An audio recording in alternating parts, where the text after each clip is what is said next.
The sun did not rise over the New Mexico territory so much as it invaded. It spilled over the jagged teeth of the eastern mountains, a harsh, coppery flood that turned the dust of the street into a haze of gold and choking grit. Lila Merritt stood on the porch of the telegraph office, a broom in her hands, watching the day begin with the weary skepticism of a woman who had seen 28 years of life and felt every single one of them. The town of Ocotillo Flats was waking up.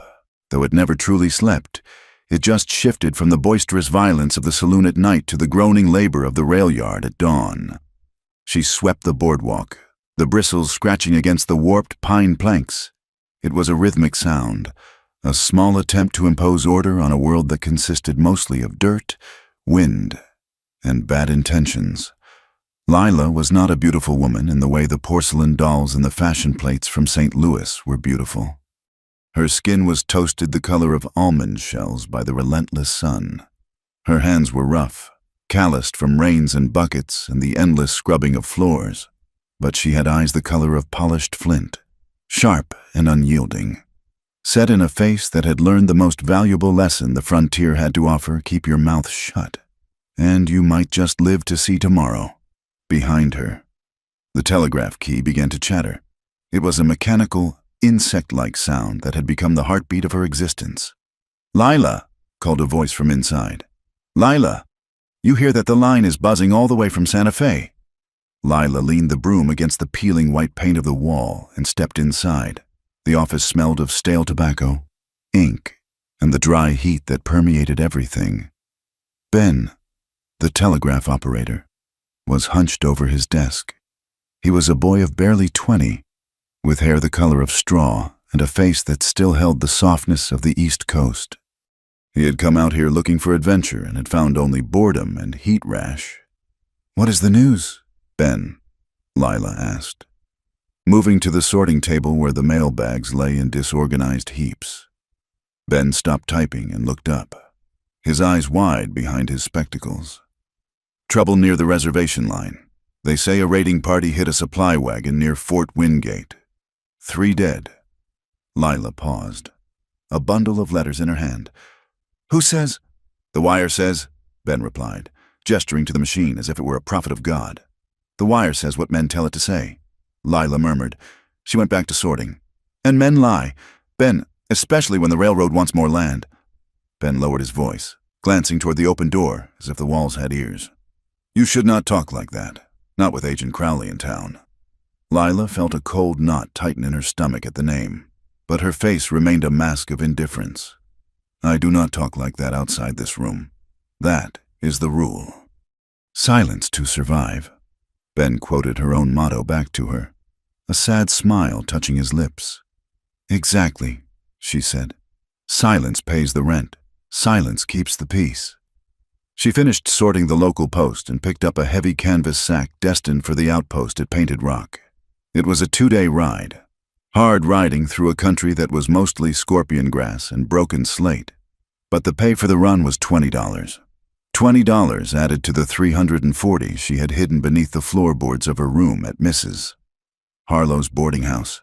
She needed $500 to buy a train ticket to San Francisco and start a life where the air did not taste like ash, and the men did not look at her like she was a piece of livestock to be bartered. The bells above the door jingled, not with a merry sound, but with a sharp, intrusive clang. The air in the room seemed to drop 10 degrees. Lila did not need to turn around to know who it was. The smell of expensive bay rum cologne and stale cigar smoke announced him before he even spoke. "Good morning, Miss Merritt. Benjamin." Agent Crowley was a man who looked too clean for the territory. His suit was a dark charcoal, free of dust, and his white shirt was starched stiff. He was the government agent assigned to the district, a man who managed the flow of supplies to the reservations and the flow of land deeds to the railroad companies. He had a smile that showed too many teeth and eyes that looked like wet stones. "Agent Crowley," Lila said, turning slowly. She kept her hands clasped in front of her apron. "Can we help you?" Crowley took off his hat, holding it over his chest in a gesture of mock humility. "I have a favor to ask, a matter of some urgency." He placed a package on the counter. It was not a letter. It was a thick, rectangular object wrapped in oilskin and tied with heavy twine. It looked like a book, a ledger. "I need this delivered to the relay station at Painted Rock," Crowley said. "The regular courier encountered some difficulties. He is indisposed." Lila looked at the package. It sat there, innocuous and heavy. She did not know why, but the hair on the back of her arms stood up. It looked like just a book, but it felt like a weapon. "I am already taking the mail bag to Painted Rock this morning," Lila said, her voice steady. "I can take it." "I knew I could count on you. Miss Merritt," Crowley said, sliding a silver coin across the counter. It was $1. "A tip. You are a woman of rare capability and discretion." He lingered on the word discretion. "I just delivered the mail. Agent Crowley," she said. "This is not mail," he corrected softly. "These are administrative records, payroll adjustments, supply inventories. Very dull stuff, I assure you, but vital for the inspectors coming down from the Capitol. It must get to the relay station by tomorrow evening. Can you do that?" "I can," she said. "Good." Crowley tapped the oilskin package with a manicured fingernail. "Do not lose it, and do not let it get wet. We would not want the ink to run and confuse the inspectors, would we?" He smiled again, a tightening of the facial muscles that conveyed zero warmth, and turned to leave. At the door, he paused. "Oh, and keep your eyes open. Miss Merritt, they say the Navajo are restless. A man like me worries about a woman traveling alone." "I can handle a horse," Lila said. "And a Winchester." "I'm sure you can," Crowley said. And then he was gone, leaving the smell of bay rum hanging in the dusty air. Lila stared at the package. She reached out and touched it. It was heavy, dense with paper and secrets. "I do not like him," Ben whispered. "He looks like an undertaker measuring you for a pine box." "He pays," Lila said curtly, shoving the ledger into the bottom of her leather saddlebag, beneath her spare shirt and a tin of beans. And that is all that matters. An hour later, Lila sat at the small table in Mrs. Harlow's kitchen, nursing a mug of coffee that was black as tar and nearly as thick. Mrs. Harlow, a woman built like a whiskey barrel with a heart made of marshmallow, was frying eggs in a skillet that hissed and popped. "You are leaving again, Mrs.?" Harlow asked, wiping her hands on her apron. "The dust has not even settled from your last run." "Money does not wait for the dust to settle, Mrs. Harlow," Lila said. She took a sip of the bitter coffee. It scalded her tongue, a sensation she welcomed. It woke her up. "You work too hard, child," the older woman scolded gently. "A pretty girl like you. You should be looking for a husband, not chasing after mail coaches." Lila gave a short, dry laugh. "A husband. Out here the men are either drunkards, gamblers, or looking for a nursemaid with a womb. I will take the horses. Thank you. Not all of them, Mrs. Harlow said, sliding a plate of eggs and biscuits in front of Lila. "There are good men, quiet men." "Quiet men are just loud men waiting for a reason to shout," Lila said. She ate quickly, efficiently. Food was fuel. Nothing more. "Where are you headed this time?" "Painted Rock," Lila said. "Just a standard run. Drop the bag. Pick up the return post. Come back. 3 days, maybe 4 if the weather turns." "Mrs." Harlow looked out the window. The sky was a piercing, unnatural blue. It was a vast, empty bowl of azure, without a single cloud to break the monotony. "The sky is too pretty." "Mrs." Harlow murmured. "My grandmother used to say that the sky is blue. It is hiding a storm." Lila glanced out. "It is just summer, Mrs. Harlow, hot and dry." "Maybe," the old woman said, "but the air feels tight, like a drum skin." Lila finished her meal and stood up. She reached into her pocket and pulled out $2. She placed them on the table. "For the room until I get back." "Keep your money, girl," Mrs. Harlow said. "Pay me when you have your 500. Lila shook her head. "I pay my way. Always." She walked out to the stable behind the boarding house. Her horse A roan mare named Bess whinnied softly. Bess was not a fast horse, but she had lungs like bellows and legs that could climb a vertical wall if you asked her nicely. Lila saddled her with practiced ease, checking the cinch, checking the hooves. She slid her Winchester rifle into the scabbard on the saddle and checked the Colt Navy revolver at her hip. She mounted up, feeling the familiar shift of the world as she rose above the dust. She guided Bess out of the alley and onto the main street. The town was fully awake now. A wagon loaded with lumber was creaking toward the new hotel construction site. Men were shouting. A dog barked. Lila pulled the brim of her hat down low. She did not want to make eye contact. She wanted to be a ghost. She touched her heels to Bess's flanks, and the horse broke into a trot, heading west toward the open jaw of the canyon lands. The ride was grueling. By noon, the sun was a hammer pounding against the anvil of the earth. The heat shimmered off the rocks in waves, making the distant mesas look like they were melting. Lila rode in a trance, her body moving in rhythm with the horse. She thought about the ledger in her saddlebag. It bumped against her leg with every step, a constant, nagging weight.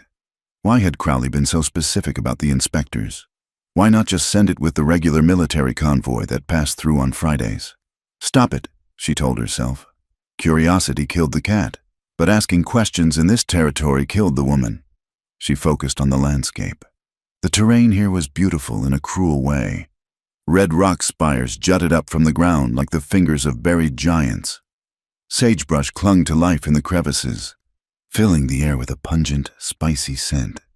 Around 2 o'clock in the afternoon, she reached the rim of the Copper Canyon. Below, the river was a ribbon of green and silver, cutting through the stone. It was the only water for 20 miles. She pulled Bess to a halt to let the horse breathe. The silence was absolute. No birds, no wind, just the vast, ringing silence of the desert.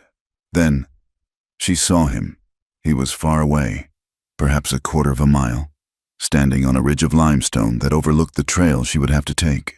At first, she thought he was a trick of the light, a shadow cast by a twisted juniper tree. But then the shadow moved. He was on horseback, sitting tall and easy in the saddle. He was an Indian, Navajo. By the look of the blanket across his horse and the red band tied around his forehead, the distance was too great to make out his features. But she could feel his gaze.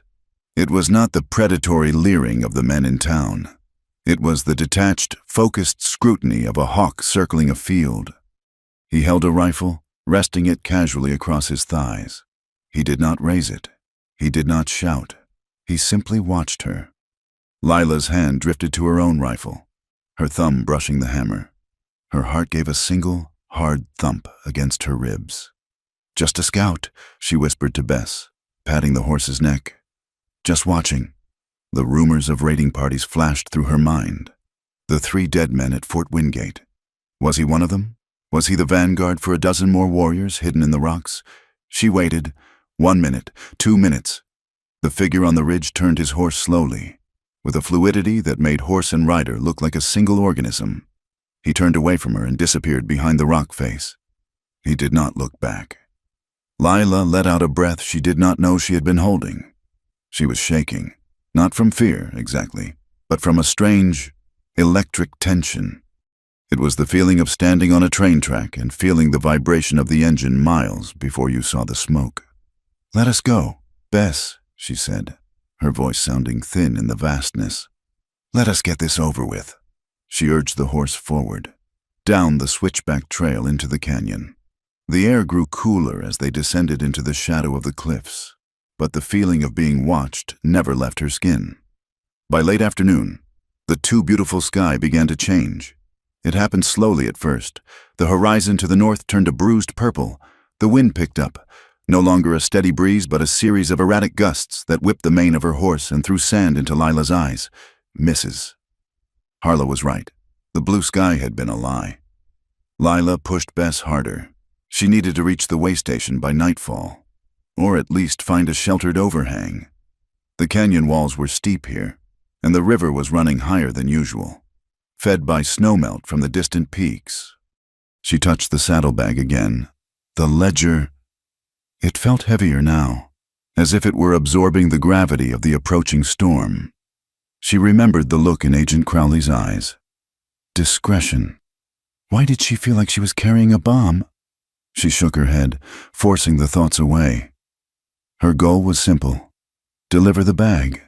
Get the receipt. Collect the $20. Add it to the stash. Leave. Leave the dust. Leave the heat. Leave the silence. She did not know that the man on the ridge was still there, moving parallel to her, hidden by the labyrinth of stone. She did not know that the 3 dead men at Fort Wingate had not been killed by Navajo arrows, but by Winchester bullets fired by men wearing boots, not moccasins. She did not know that the ledger in her bag contained the names of men who had sold their souls for silver, and that she was riding not toward a paycheck, but toward a cliff edge. The wind howled, a low, mournful sound that echoed off the canyon walls like a choir of ghosts. A tumbleweed, large and spiny, rolled across the path, startling Bess. Lila steadied the mare with a firm hand and a soft word. Easy, girl, easy. We are just passing through.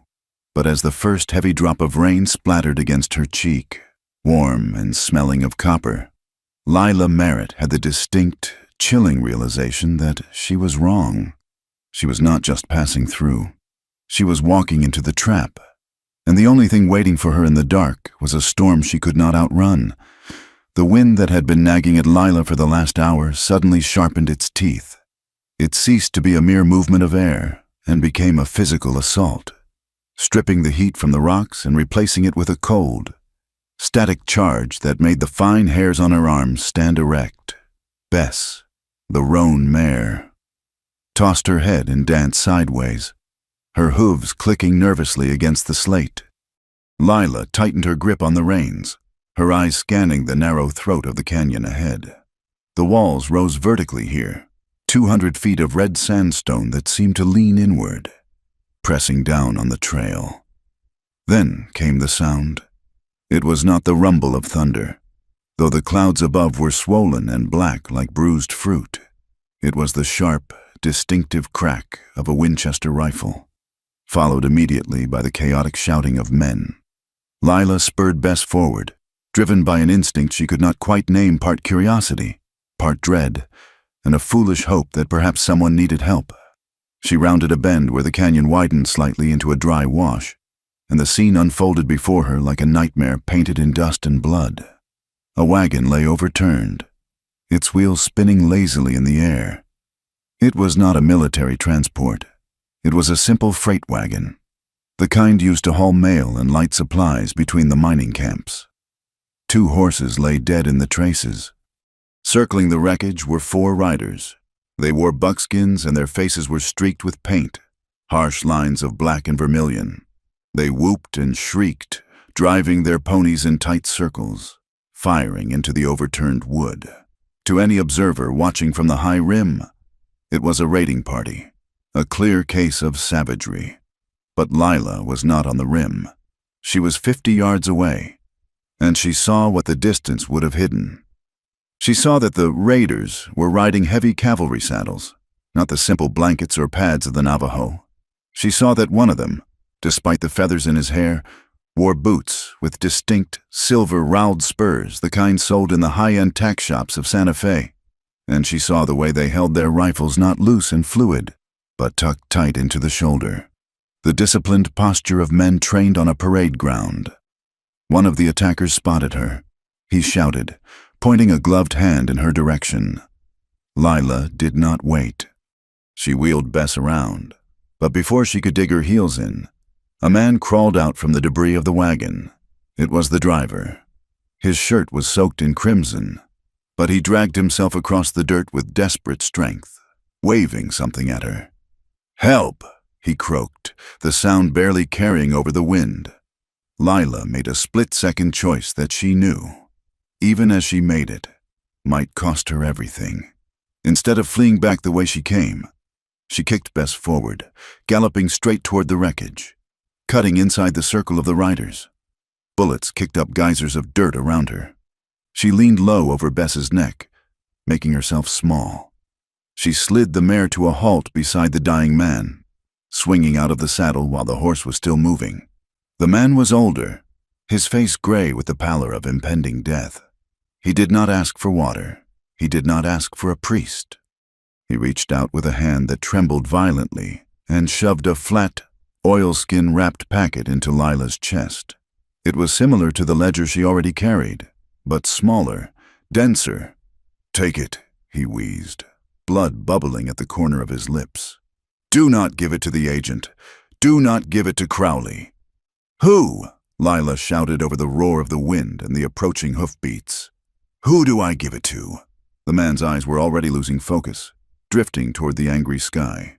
"The inspector, from Santa Fe. He is coming on the train, finding the truth." A bullet struck the wood of the wagon inches from Lila's head, sending splinters flying into her cheek. The man gasped once, a terrible, wet sound, and then his head fell back against the broken wheel. He was gone. Lila scrambled back into the saddle, shoving the packet deep into her jacket, right against her heart. The 4 riders were closing in, realizing that their witness was now also their courier. "Get her!" One of them screamed. The voice was not speaking Navajo or Spanish. It was English, harsh and guttural. "Do not let her reach the river." Lila turned best toward the only escape route, left a narrow deer trail that zigzagged down the steep embankment toward the canyon floor, where the river churned. It was a suicide path, steep and slick, with the first drops of rain that were now beginning to fall like lead shot. "Go! Best go!" Lila screamed. The mare plunged down the slope. Stones clattered loose, tumbling into the void. The pursuers hesitated at the rim, their heavier horses balking at the treacherous descent. That hesitation bought Lila 10 seconds, but 10 seconds was not enough. The storm broke in earnest. The sky cracked open, unleashing a deluge that turned the dust instantly into grease. Bess's hooves scrambled for purchase on a slab of wet limestone. The mare shrieked, her hind legs sliding out from under her. Lila kicked her feet free of the stirrups, throwing herself clear just as the horse went down. She hit the ground hard, the breath knocked out of her. The world spun in a kaleidoscope of gray rock and gray sky. She rolled, tumbling uncontrollably down the incline. Sharp shale tore at her clothes.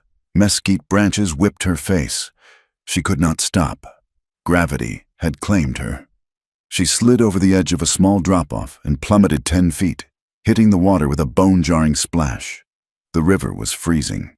It was snowmelt from the high peaks, shocking the air from her lungs. The current grabbed her, twisting her around, dragging her over smooth stones. Lila fought, kicking wildly, her heavy skirts tangling around her legs like sodden chains.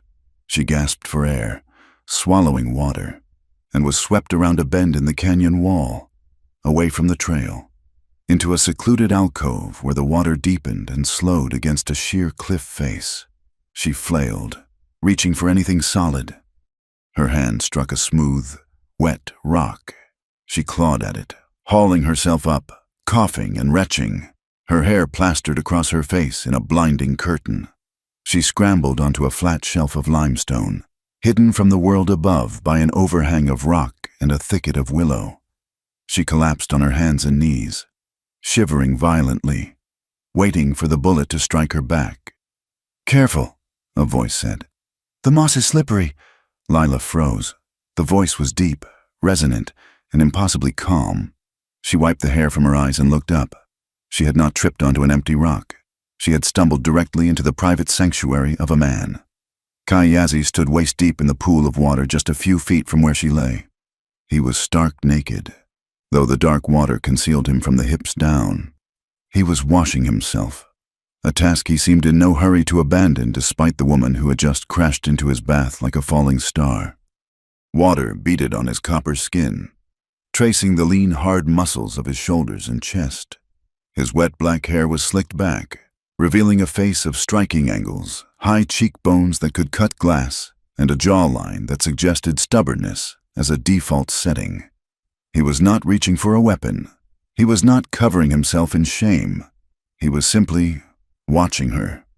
A bar of soap made from yucca root resting in one hand, His dark eyes were alert, intelligent, and lit with a faint, dry amusement that infuriated her even as it confused her. Lila scrambled backward, her back hitting the cold stone wall. I fell, she stammered, the adrenaline still coursing through her veins. There are men. They are shooting.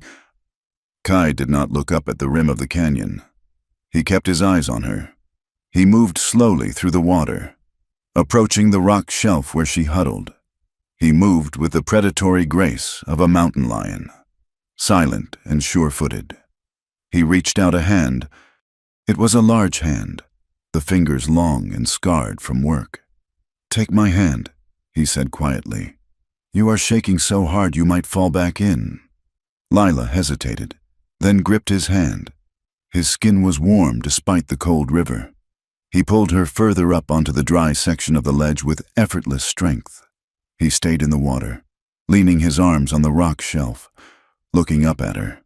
The rain fell in sheets beyond the overhang, creating a curtain of noise that sealed them in this small, intimate space. "You have a habit of making an entrance," Kai said softly. The corner of his mouth quivered upward in the ghost of a smile. "Most people knock. You just fell from the sky." "I'm sorry," Lila gasped, clutching her jacket tight where the packet and the ledger were hidden. "I did not mean to intrude. I tripped." Kai tilted his head, studying her face, the scratch on her cheek, the terror in her eyes. The amusement in his expression softened into something deeper, something ancient and recognizable. "You tripped into my river," he murmured, "and you brought the thunder with you." He looked at the storm raging beyond their shelter, then back at her wild, frightened eyes. "You are the only storm I would ever welcome." "Bilagana," he said. The sentence hung in the air between them, heavy with a meaning Lila could not parse in her panic. It was a line that sounded like poetry, but felt like a confession. But before she could respond, the sound of hoofbeats thundered directly overhead on the canyon rim. The playful light vanished from Kai's eyes instantly.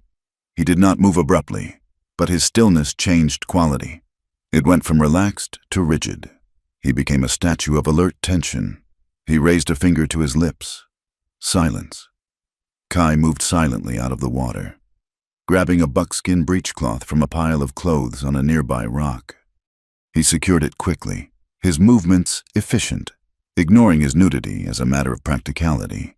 He grabbed Lila's arm not gently this time, but firmly, and pulled her deeper into the shadows, behind a dense screen of reeds and fallen boulders. "Down," he whispered. "Breathe through your nose. Quiet." Lila crouched beside him, the wet fabric of her dress clinging to her skin. She could smell him now, the scent of river water, sage smoke, and warm skin. It was a grounding scent in the midst of chaos. Above them, the horses had stopped. The wind carried the voices of the men down into the canyon. "She went over the edge," one man shouted. "I saw the horse go down." "Check the river," another voice commanded. It was the same harsh voice from before. "If she is dead, fine, but I need the bag. I need the leather packet. Voss will skin us alive if we lose it." Lila stiffened. Beside her, she felt Kai's muscles tense. "I see the horse," a third voice yelled. "Down there, caught on the rocks. It is dead." "Go down there," the leader barked. "Check the saddlebags.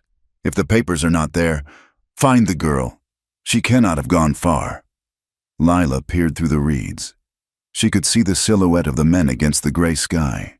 She saw the glint of a silver spur. "They are not Indians," she whispered, her voice barely a tremor. "Look at their boots. Look at how they walk." Kai was watching them too, his eyes narrowed to slits. "No," he whispered back. "They are not Dine, and they are not bandits." He looked down at Lila. He looked at the way she clutched her chest, protecting whatever was hidden inside her jacket. He saw the bruising on her arms, the blood on her cheek. "They are hunting you," Kai stated. It was not a question. "Specifically you." "They want what I am carrying," Lila admitted. "If they find me, they will kill me." Kai looked back up at the rim. He could hear the men starting to pick their way down the slope on foot. He was unarmed, save for a knife in his pile of clothes 10 feet away. His rifle was with his horse. hidden further up the canyon. He looked at Lila. He did not know her name. He knew only that she was a white woman who worked for the telegraph, part of the machine that was slowly eating his world. By all logic, he should let the white men fight amongst themselves. He should slip away into the water and disappear. It was safer. It was smarter. But then he looked at her hands. They were trembling, but they were curled into fists. She was terrified, but she was not broken. He hated the way the strong preyed on the weak. He had seen it when the soldiers came for his family. He had seen it when the agents cheated the elders. It was a rot in the soul of the world. To leave her here would be to feed that rot. Kai made his choice.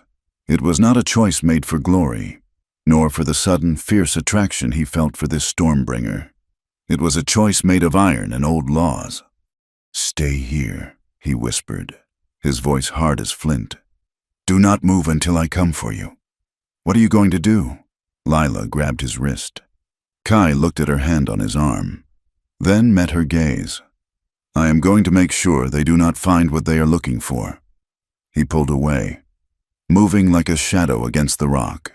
He retrieved his knife, the blade dull and dark, and slipped into the gray curtain of the rain, leaving Lila alone in the reeds with the beating of her own heart and the echo of his words. "You are the only storm I'd ever welcome." Above them, the boots crunched on the gravel. Coming closer, the hunt was on, and for the first time in her life, Lila Merritt was not just a witness to the violence of the frontier.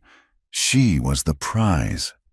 Lila pressed herself into the mud, the cold seeping into her bones. She touched the leather packet beneath her jacket. It felt hot, like a branding iron. She realized then that the ledger and the packet were not just paper. They were the keys to a kingdom of theft and lies. And she had just walked through the front door. She closed her eyes and prayed not to God, but to the silent, naked warrior who had pulled her from the water. "Please," she thought, "be the storm they are afraid of." The rain had reduced the world to a blur of gray mud and darker shadows. By the time Kai led Lila into the sanctuary of the hidden encampment, her teeth were chattering with a violence that rattled her entire rib cage. She was no longer Lila Merritt, the composed telegraph operator. She was a bundle of wet fabric and freezing flesh, barely holding onto consciousness. The camp was not a village, but a temporary scar on the landscape, tucked into a fold of the canyon where the overhang of the mesa provided natural shelter. There were 3 brush shelters, a small corral made of twisted juniper, and a fire that hissed defiantly against the damp air. Kai did not announce their arrival. He simply walked into the circle of firelight, supporting Lila's weight with an arm that felt like an iron band around her waist. A woman emerged from the largest shelter. This was Mara. She was old, her face a topographical map of deep lines and sunspots, but her movement was sharp. She looked at Kai, then at the shivering white woman. Her expression did not soften with pity. It tightened with calculation. "You brought a stray," Mara said. Her voice was like grinding stones. "And a storm. She needs heat." "Mara," Kai said. He did not apologize. He lowered Lila onto a pile of sheepskins near the fire. "And dry clothes." A man stepped out from the shadows of the corral. He was broad-shouldered, with skin the color of hammered bronze and eyes that betrayed a mixed heritage, one blue, one brown. This was Tomas, the blacksmith. He held a hammer loosely in his hand, his gaze flicking to the dark trail behind them. "Are they following?" Tomas asked. "Not yet," Kai replied. "The rain washed our tracks, but they will circle back." A younger woman, Nora, appeared behind Mara. She carried a toddler on her hip, her eyes wide and fearful. She looked at Lila with open curiosity, seeing not a threat, but a curiosity. "Help her," Kai ordered, his voice low but leaving no room for argument. Mara sighed, a sound of long-suffering pragmatism. She crouched beside Lila and began stripping away the sodden layers of the riding dress. There was no ceremony to it, no mystical chanting, just the rough, efficient hands of a woman who had nursed calves and children through the worst winters the territory could offer. "You are freezing, girl," Mara muttered. She shouted over her shoulder. Nora, bring the water skin. And the sage tea. Lila tried to help, but her fingers were numb. Useless claws. She felt the wet fabric peel away, replaced by the scratchy, dry warmth of a wool blanket. Someone pressed a tin cup to her lips. The liquid was bitter and hot, tasting of earth and pine resin. She choked it down, feeling the heat bloom in her stomach. For the next hour, Lila drifted in a haze of feverish exhaustion. She was aware of the camp sounds, the low murmur of Kai talking to Thomas, the crackle of the fire, the soft cooing of Nora's child. It was a domesticity she had not expected. The stories in town spoke of savages, of blood drinkers. But here, there was only the smell of wet dog, roasting rabbit, and the quiet tension of survival. When clarity finally returned, the rain had stopped, leaving behind a silence so profound it rang in her ears. Lila pushed herself up on one elbow. She was inside one of the brush shelters, covered in heavy furs. Her own clothes were drying by the fire outside. She reached for her jacket, which lay in a heap nearby. Panic flared in her chest until her fingers brushed the hard, rectangular shape of the oilskin packet. It was still there. She pulled it out. The leather was damp, but the seal held. Lila looked around. She was alone in the shelter. Outside, the camp was asleep, save for a single figure keeping watch by the embers. With trembling hands, she broke the seal of the packet. Inside was a small, leather-bound notebook, much thinner than the ledger she had in her saddlebag, but far more dangerous. She opened it to a random page. The handwriting was cramped. Hurried. September 12th. 500 head of cattle diverted from agency delivery. Sold to HV at the rail yard. Agent C took 40%. October 3rd. Blankets for winter issue marked as damaged and burned. Stock actually moved to Voss warehouse. Payment received $2,000 in gold dust. Lila felt the blood drain from her face. This was not just theft. This was murder by spreadsheet. Every blanket sold was a child freezing in the winter. Every sack of flour diverted was a family starving. And the name, Agent C, Crowley. She turned the page. January 18th. Survey maps altered. Water rights for Sector 4 erased from agency records. Land declared barren. Auction set for June. Bidder HV. Lila closed the book. Her breath came in shallow gasps.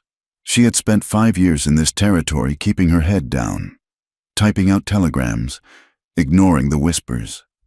She had told herself that if she just worked hard and stayed silent, she could buy her freedom. But silence was not a shield. Silence was an accomplice. Heavy reading for the dark, a voice said. Lila jumped, clutching the book to her chest. Kai stood at the entrance of the shelter. He had abandoned the breechcloth for a pair of worn canvas trousers and a flannel shirt that had seen better days. But he still moved with that unnerving, silent grace. He stepped inside and sat cross-legged across from her, seemingly unbothered by the lack of space. The firelight outside cast his face in sharp relief, shadowing his eyes. "You know what this is," Lila whispered. "I know it smells like blood," Kai said. He picked up a stick and traced a pattern in the dirt floor. "Paper always does. It proves everything," Lila said, her voice gaining strength. "Crowley, the railroad man, Voss, they are stealing the supplies meant for the reservation. They are faking the raids to cover their tracks and drive the price of land down so they can buy it for pennies." Kai looked up. His expression was unreadable, but his jaw was set hard. "We know they steal. We do not need a book to tell us that. We see the empty wagons. We bury the children who die of the cough because there are no blankets. But this," Lila tapped the book, "this is proof, legal proof. If a federal inspector sees this—" "If," Kai cut her off. "And if he sees it, what then? A judge in Santa Fe writes a letter. A soldier is reassigned. The law's a knife. Bilagana. It only cuts for the hand that holds it. And right now, Crowley holds the handle." "Not if I take the handle away," Lila said. The ferocity in her own voice surprised her. Kai studied her. He looked at the set of her chin, the fire in her flint-gray eyes. He had pulled a drowning woman from the river. But the woman sitting before him now was made of steel. "Why?" he asked softly. "You could burn that book. You could walk to the next town, get on a train, and live to be an old woman with soft hands. Why fight for people who are not yours?" Lila looked down at the book. She thought of the dying courier. She thought of Ben, terrified in the telegraph office. She thought of the lies she had swallowed to survive. "Because I am tired," she said, her voice shaking with suppressed rage. "I am tired of being afraid, and I am tired of them thinking they can own everything just because they can kill for it." Kai was silent for a long time. Then he reached out and touched her hand. His fingers were rough, warm, and electric. He did not hold her hand. He just rested his fingers against her knuckles, a gesture of acknowledgement that felt more intimate than a kiss. "My father signed a paper once," Kai said, his voice low, vibrating in the small space. "It was supposed to give us peace. Instead, it gave them the right to build a fence across our winter grazing lands. When I cut the fence, they called me a criminal. When they shot my brother for crossing it, they called it justice." He withdrew his hand, but the warmth remained on her skin. "I do not believe in your paper laws," he said, "but I believe in debt. You tried to save that man in the canyon. You did not have to, but you did. That is a language I understand." Before Lila could respond, a low whistle cut through the air outside. It was a bird call, but too rhythmic, too sharp. Kai was on his feet instantly, the relaxed posture vanishing. He grabbed his rifle from the entryway. "Thomas saw something," he said. "Get your boots." Lila jammed her feet into her still damp boots and followed him out. The camp was already in motion. Mara was kicking dirt over the fire. Nora had the baby strapped to her back and was moving toward the deeper shadows of the cliff face. Thomas met them by the corral. "Riders," Thomas said, his voice a hushed urgency. "East Ridge. They are not coming down yet, but they are sweeping the canyon floor with scopes. They will find the smoke trail in 10 minutes. "We cannot fight them here," Kai said. "Not with Nora and the baby." He turned to Lila. "If you stay, you endanger them. If you go, you draw the wolves away." "I go," Lila said immediately. Kai nodded. A flicker of respect lit his dark eyes. "We leave the horses. On foot, we are ghosts. On horses, we are targets." He said a few words to Mara in his own tongue. The old woman looked at Lila, her hard eyes softening just a fraction. She reached into her pocket and pulled out a small pouch of dried meat, shoving it into Lila's hand. "Do not die," Mara said. "It is bad for business." Kai grabbed Lila's arm. "Move!" They slipped out of the camp, heading away from the canyon wall and into a labyrinth of eroded sandstone pillars. This was the Wind Valley, a place where the wind howled through the rock formations so loudly it drowned out the sound of footsteps. For an hour, they moved at a punishing pace. Kai did not treat her like a fragile thing. He expected her to keep up, and she did, fueled by adrenaline and the sheer refusal to be a burden. He led her over sheets of slick granite where they left no prints. When they had to cross a patch of sand, he stopped, broke a branch from a mesquite bush, and swept away their tracks as they walked backward, vanishing like mist. They finally stopped in a narrow fissure between two massive boulders. The wind screamed overhead, but down here, it was relatively quiet. Lila slumped against the rock, her chest heaving. Her legs felt like lead. Kai stood at the opening of the fissure, watching the darkness. He took a canteen from his shoulder and uncorked it. He took a sip, then handed it to her. "Drink," he said. Slowly, Lila took the canteen. Their fingers brushed again. This time, neither of them pulled away immediately. The contact was a lifeline in the dark. She drank, the water cool and metallic, and handed it back. Kai took another sip, his lips touching the spot where hers had been. He capped it, his eyes never leaving her face. "They are professional," Kai said. "That man, the bounty hunter, Rourke, he does not give up. He tracks like a wolf." "Where do we go?" Lila asked. "We cannot run forever." "No," Kai agreed. "We need to stop running. We need to attack. I am not a soldier," Kai, I know, he said. But you have the weapon. He pointed to the packet in her jacket. That book is the only gun that matters now. But you need a finger to pull the trigger. Lila nodded. The courier said to find the inspector. He is on the train from Santa Fe. It is supposed to stop at the Silver Creek Depot tomorrow for water and fuel. Silver Creek, Kai mused. That is open ground. Dangerous. It is the only chance, Lila insisted. If we can get this to him in public, in front of witnesses, Crowley cannot touch it without exposing himself. Kai looked at her. In the dim light of the moon struggling through the clouds, his face was a study in conflict. He was a warrior who knew the cost of war. If he helped her reach that train, he was declaring open war on the most powerful men in the territory. His people would suffer. But he looked at the determination in her face, the way she held her head high despite the fear that must have been eating her alive. You realize, he said, his voice dropping to a rough whisper, that even if we win, you cannot go back. You will be the woman who burned the town down. I know, Lila said. She stepped closer to him. The space between them seemed to vibrate. She could feel the heat radiating from his body. I do not want to go back. I want to go forward. Kai stared at her. For a moment, the rest of the world, the bounty hunters, the ledger, the wind fell away. There was only the woman standing before him, stripped of her pretenses, raw and real. He reached out, his hand cupping her cheek. His thumb brushed the bruise where the wood splinter had hit her. The touch was incredibly gentle, a stark contrast to the violence of the night.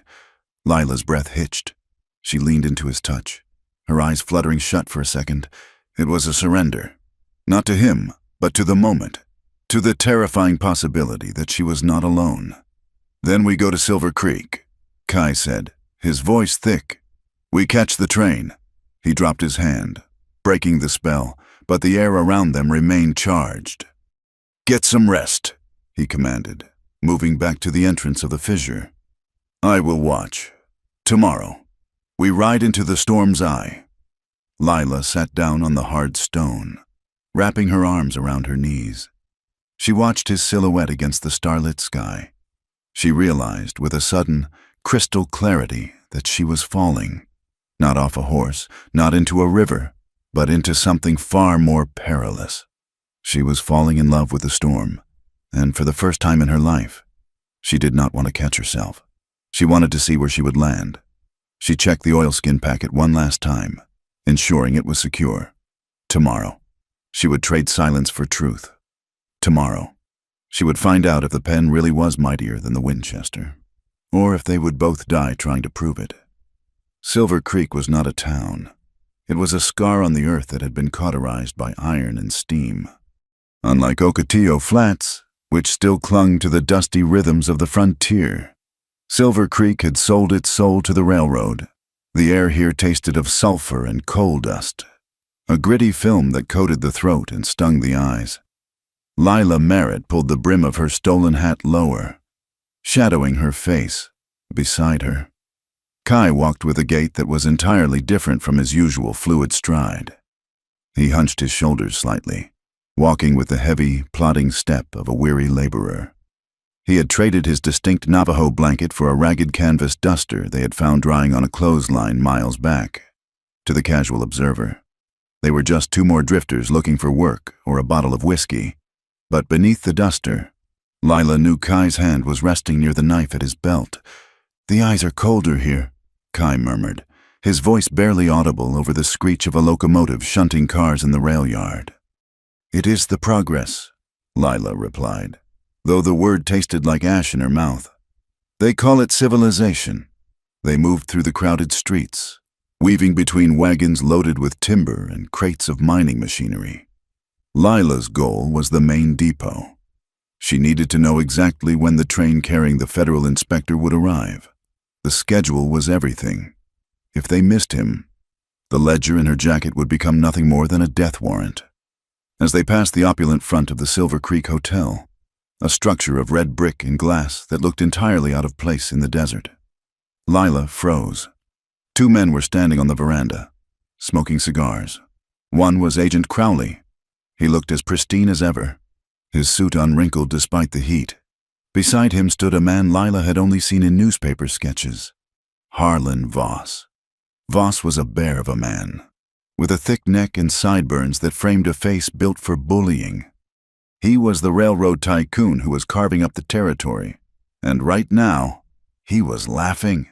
He clapped a heavy hand on Crowley's shoulder, shaking it in a congratulatory manner. Lila pulled Kai into the shadow of a water trough. "That is him," she whispered. "Voss and Crowley. They look like friends," Kai observed, his dark eyes narrowing. "Partners," Lila corrected. She touched the packet against her ribs. The ledger made sense of the scene before them. Voss needed land for his tracks and depots. Crowley managed the land. By fabricating Indian raids, they created fear. Fear drove the settlers away and plummeted land prices. Then Voss swooped in, bought the dangerous land for pennies, and Crowley authorized the sale while pocketing the difference from the stolen supplies. It was a perfect circle of greed. "We need to move," Kai said. "If they are here, Rourke is not far behind." "I need to check the wire," Lila said.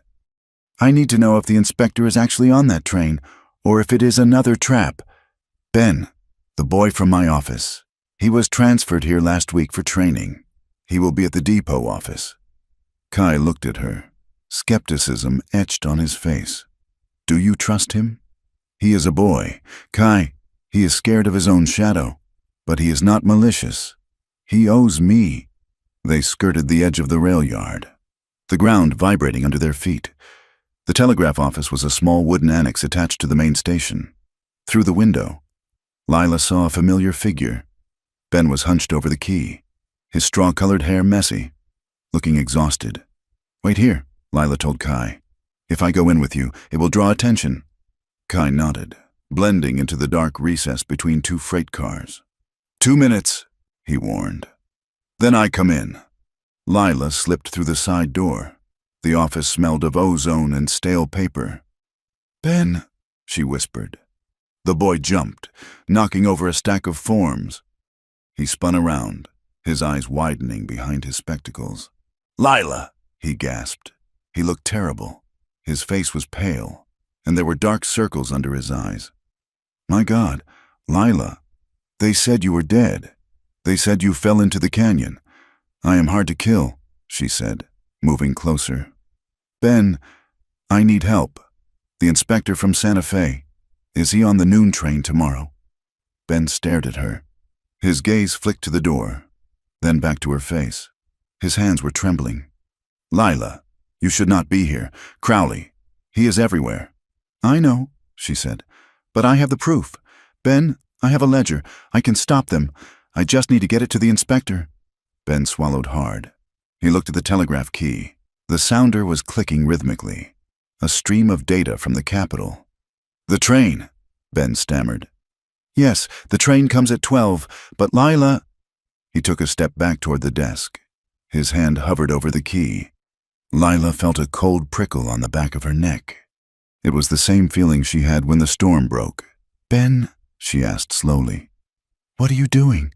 I am sorry," Ben whispered. Tears welled in his eyes. "Crowley told me. He said if I saw you, he said he knows where my mother lives in Boston. He said he would burn her house down." His hand slammed down on the key.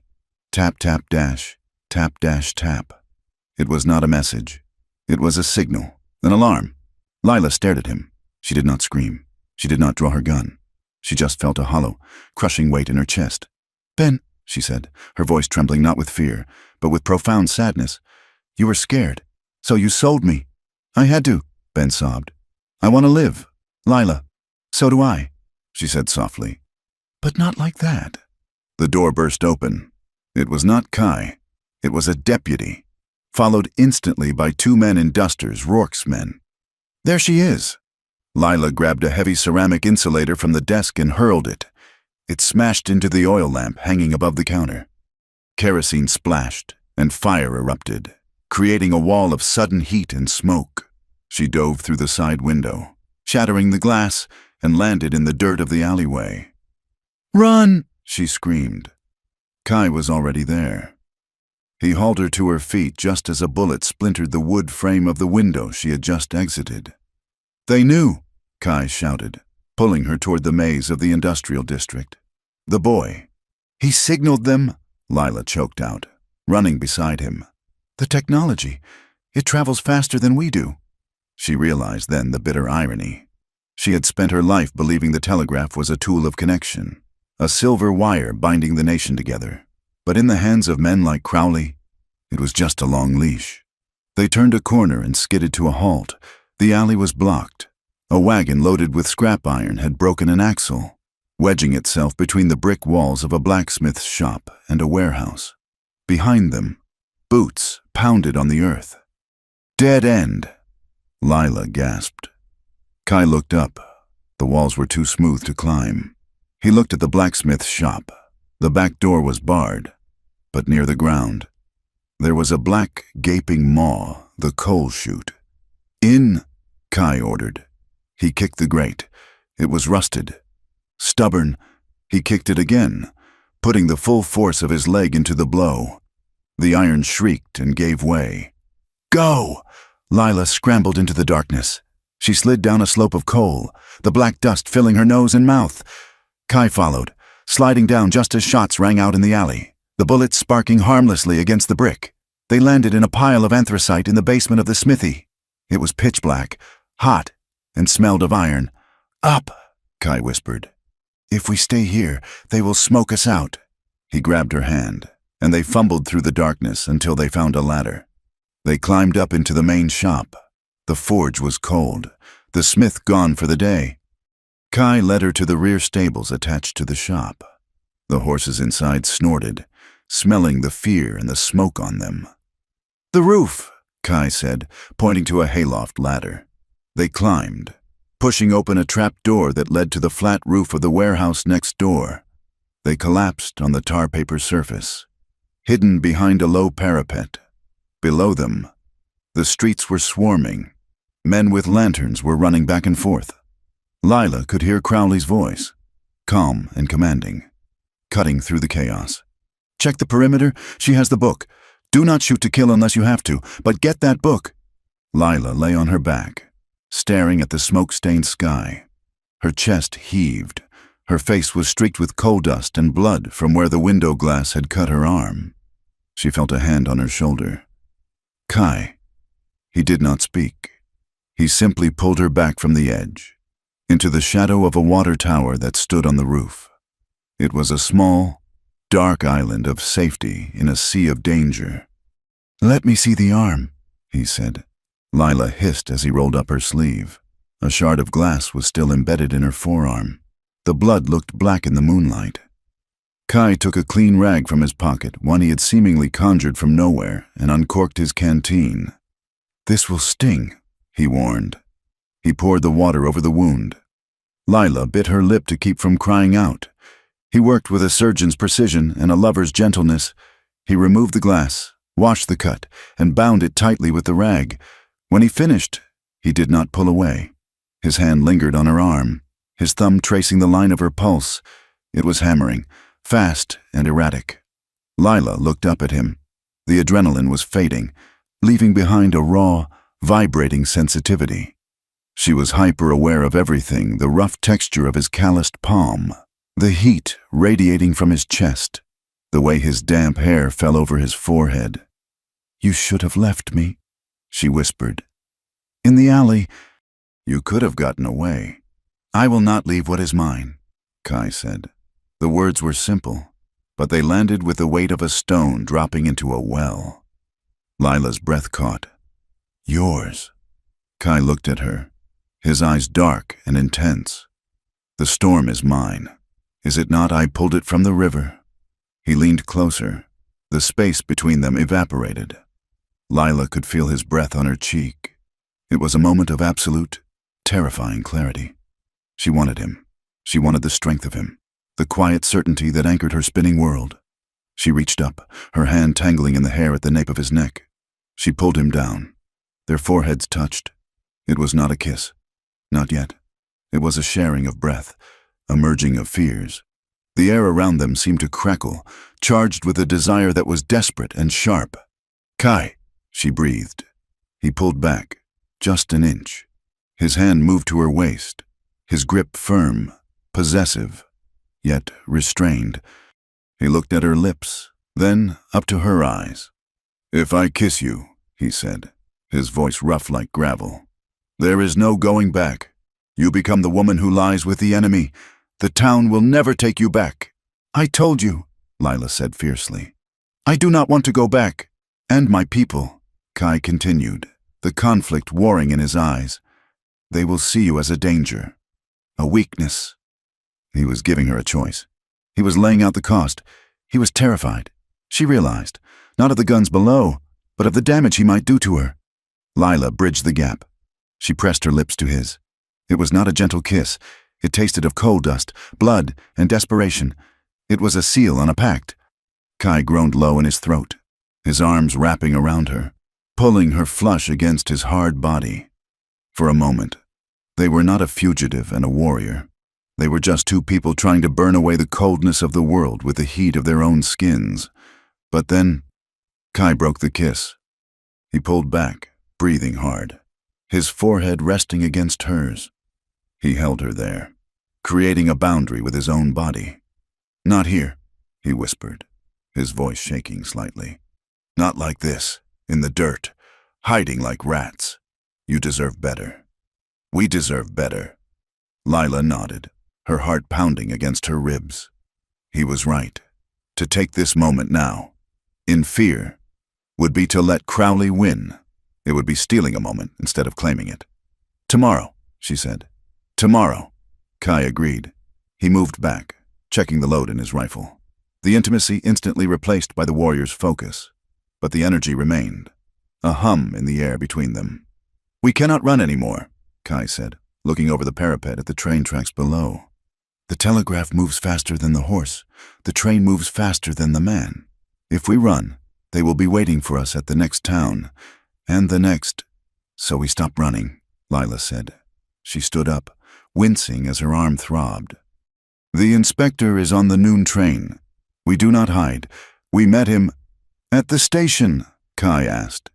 "It will be a fortress." "Exactly," Lila said. A cold, hard resolve settled over her. "Crowley expects us to sneak. He expects us to try to slide the book under a door or mail it. He does not expect us to walk onto the platform in the middle of the day, in front of 500 people. It is a suicide pact," Kai said, but there was a glint of admiration in his eyes. "It is a stage," Lila corrected. "If we give him the ledger in the dark, Crowley kills us and burns it. But if I hand it to the inspector while the town watches, while the passengers from the east watch, he cannot touch us without showing his hand." Kai nodded slowly. He looked at the woman standing in the moonlight, covered in soot, bleeding and hunted. She looked magnificent. "Then we walk into the sun," Kai said, "and we let the storm break." He took her hand, interlacing his fingers with hers. The metal of the train tracks below gleamed like silver ribbons, leading them toward a destiny that would either free them or bury them. "Get some sleep," Kai said softly. "Tomorrow, we start a war."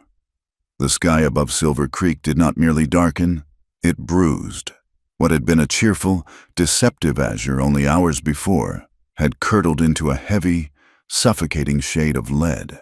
The air grew thick and wet, carrying the metallic tang of ozone and the scent of rain hitting hot dust miles away. It was noon, yet the world felt like it was plunging into a premature twilight. Lila Merritt stood in the shadow of the water tower, her hand gripping the cold iron of the ladder. Below her, the station platform was a hive of activity. The 12 o'clock train from Santa Fe had just pulled in, a massive beast of iron and steam, hissing and venting white clouds that mingled with the gathering storm. "Do you see him?" Kai asked. He was crouched beside her, his rifle resting on his knees. He had cleaned the coal dust from his face, but the streaks of grime remained, making his sharp features look even more severe. "Yes," Lila whispered. "The man in the gray coat, the one with the briefcase and the 2 federal marshals flanking him. That is Inspector Thorne." Crowley was there too. He stood near the first-class carriage, shaking hands, smiling that shark-like smile. Harlan Voss was beside him, looking expansive and confident, gesturing toward the town as if he owned every brick and nail. They look untouchable, Kai noted. They are about to be touched, Lila said. She checked the oilskin packet one last time. It was tucked into her belt, hidden beneath the oversized duster she wore. Are you ready? I am ready to be a distraction, Kai said. He looked at her, his dark eyes intense. Once you step out, there is no cover. You speak loud, you speak fast, and you do not stop. And you? I keep the wolves off your back, he said. Go. Lila descended the ladder. Her heart was hammering against her ribs like a trapped bird, but her hands were steady. She moved through the alleyway, merging into the crowd of passengers and laborers on the platform. The wind picked up, whipping coats and skirts. A sudden gust tore a hat from a man's head, sending it tumbling down the tracks. The first drops of rain began to fall huge, heavy drops that slapped against the wooden planks like bullets. Lila pushed through a group of miners. She was 20 feet from Inspector Thorne. 10 feet. Agent Crowley saw her first. His smile vanished instantly, replaced by a look of sheer, cold malice. He stepped forward, blocking her path to the inspector. Miss Merritt. Crowley's voice was loud, projected for the benefit of the crowd. Thank God we thought you had perished in the canyon. He turned to the two marshals. This is the woman I told you about. The poor girl is delirious. She stole government property in a fit of hysteria. He reached for her arm. Come now, Lila. Let us get you to a doctor. You are not well. Lila jerked her arm back. Do not touch me! Her scream cut through the noise of the station. The crowd turned. Inspector Thorne looked over Crowley's shoulder, his eyebrows raised. I am not hysterical, Lila shouted, her voice trembling but gaining strength with every word. She reached into her coat and pulled out the ledger. And I did not steal this. I saved it. Crowley's face went white. She is armed, he yelled, lying through his teeth. She has a gun, marshals. Detain her. The two marshals stepped forward, hands moving to their holsters. It is a book. Lila held the ledger high. The rain was falling harder now, plastering her hair to her face. It is a book of names. It is a book of lies. Silence her, Voss roared, stepping forward, his face flushing red. From the roof of the warehouse opposite the station, a shot rang out. A bullet splintered the wood of the platform inches from Lila's boot. The crowd screamed and scattered. Kai, Lila thought, panic flaring. But the shot had not come from Kai. It had come from the water tower, from behind where she and Kai had been hiding. Sniper, someone yelled. On the far end of the platform, standing atop a pile of crates, Kai Yazzie revealed himself. He did not fire into the crowd. He raised his rifle and fired a single shot into the air, shattering a glass lantern hanging above the station sign. Over here, Rourke, Kai shouted.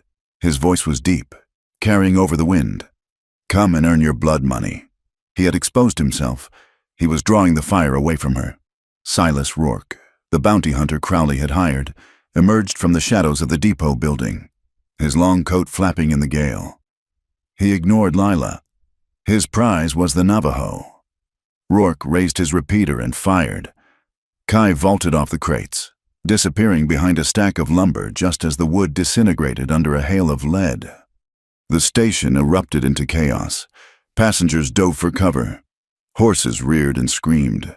The storm broke fully, the sky opening up to unleash a torrent of water that turned the world instantly gray and wet.